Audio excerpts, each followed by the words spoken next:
Hai, aku Laila. Kali ini aku mau ngebahas tentang cakupan materi psikologi komunikasi. Apa aja sih ruang lingkup pembahasan psikologi komunikasi? Simak bersama yuk. Pembahasan yang pertama, mengenai peranan memori dan belajar dalam komunikasi. Memori berfungsi menyimpan informasi, pengalaman, dan pengetahuan yang dibutuhkan saat berkomunikasi. Selain memori yang memiliki peranan penting dalam komunikasi, ada juga belajar yang memungkinkan individu mengembangkan dan menyesuaikan keterampilan komunikasi mereka dengan individu lain.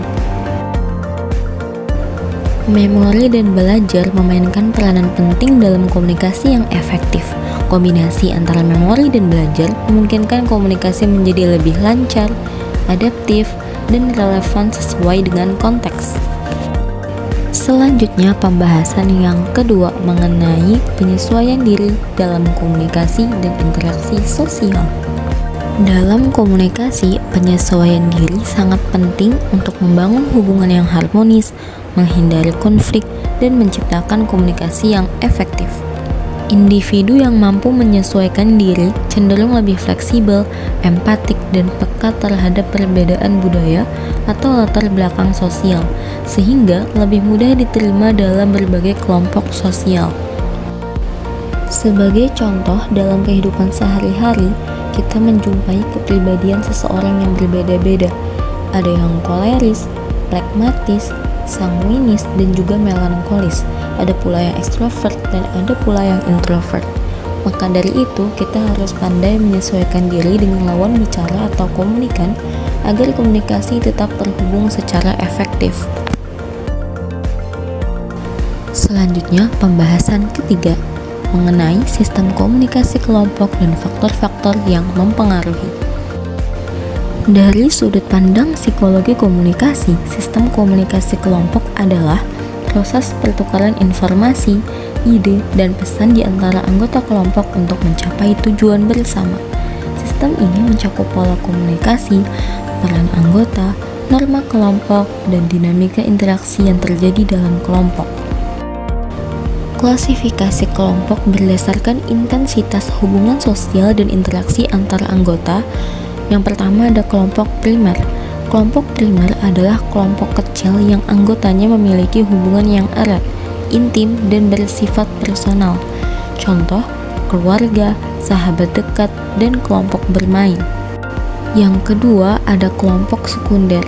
Kelompok sekunder adalah kelompok yang anggotanya memiliki hubungan yang lebih formal, impersonal, dan berorientasi pada tujuan tertentu. Contoh, organisasi di tempat kerja, komunitas profesional, dan panitia acara. Adapun faktor-faktor yang memengaruhi sistem komunikasi kelompok meliputi yang pertama yaitu struktur kelompok, yang kedua norma dan nilai dalam kelompok, yang ketiga peran anggota, yang keempat solidaritas kelompok, yang kelima gaya kepemimpinan, yang keenam saluran atau media komunikasi yang digunakan, dan yang ketujuh persepsi dan emosi satu sama lain. Pembahasan selanjutnya atau pembahasan yang keempat mengenai pengelolaan emosi dalam komunikasi. Pengelolaan emosi dalam komunikasi adalah kemampuan individu untuk mengenali, memahami, mengendalikan, dan mengekspresikan emosi secara tepat saat berinteraksi dengan orang lain. Kemampuan ini penting agar pesan yang disampaikan dapat diterima dengan baik dan tidak menimbulkan konflik.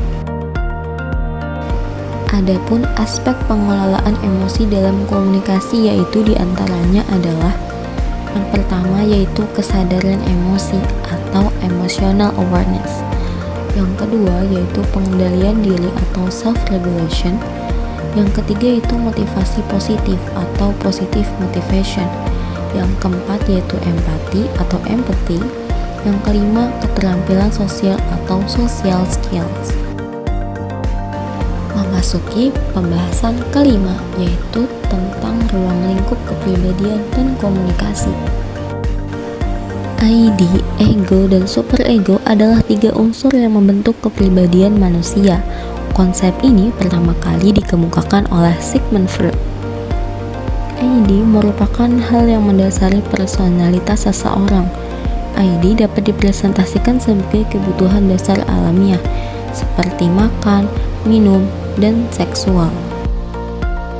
Adapun ego berurusan dengan kenyataan atau realita, berusaha memenuhi keinginan ID dengan cara yang dapat diterima secara sosial, misalnya dengan menunda kepuasan dan membantu menghilangkan ketegangan yang dirasakan ID jika keinginan tidak segera dipenuhi.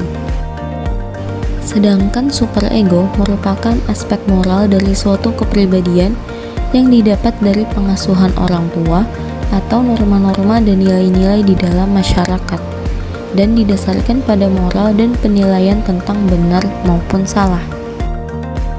Pembahasan yang keenam mengenai faktor-faktor yang mempengaruhi reaksi halayak pada komunikasi massa. Reaksi halayak terhadap komunikasi massa dipengaruhi oleh berbagai faktor yang saling berkaitan. Faktor-faktor tersebut meliputi yang pertama yaitu karakteristik halayak, mulai dari latar belakang, pendidikan, motivasi, dan sikap. Yang kedua yaitu isi dan penyajian pesan, seperti kejelasan, relevansi, dan daya tarik emosional. Yang ketiga yaitu kredibilitas komunikator. Yang keempat yaitu jenis media yang digunakan atau aksesibilitas dan interaktivitas. Memasuki pembahasan yang terakhir atau pembahasan yang ketujuh, mengenai pembentukan dan perubahan sikap dalam proses komunikasi. Dalam psikologi komunikasi, pembentukan dan perubahan sikap terjadi melalui proses internal yang melibatkan persepsi, pemahaman, dan evaluasi pesan. Sikap terbentuk dari interaksi antara komponen kognitif atau pengetahuan, afektif atau emosi, dan konatif atau perilaku. Salah satu teori yang menjelaskan perubahan sikap adalah teori konsistensi kognitif, yang menyatakan bahwa manusia memiliki dorongan untuk menjaga konsistensi antara keyakinan dan perilaku mereka. Ketika ada ketidaksesuaian antara sikap dan tindakan, individu cenderung merasa tidak nyaman dan berusaha mengurangi ketidaksesuaian tersebut dengan mengubah sikap atau perilaku. Secara keseluruhan, pembentukan dan perubahan sikap dalam komunikasi dipengaruhi oleh cara individu memproses informasi, faktor emosional, dan pengaruh sosial.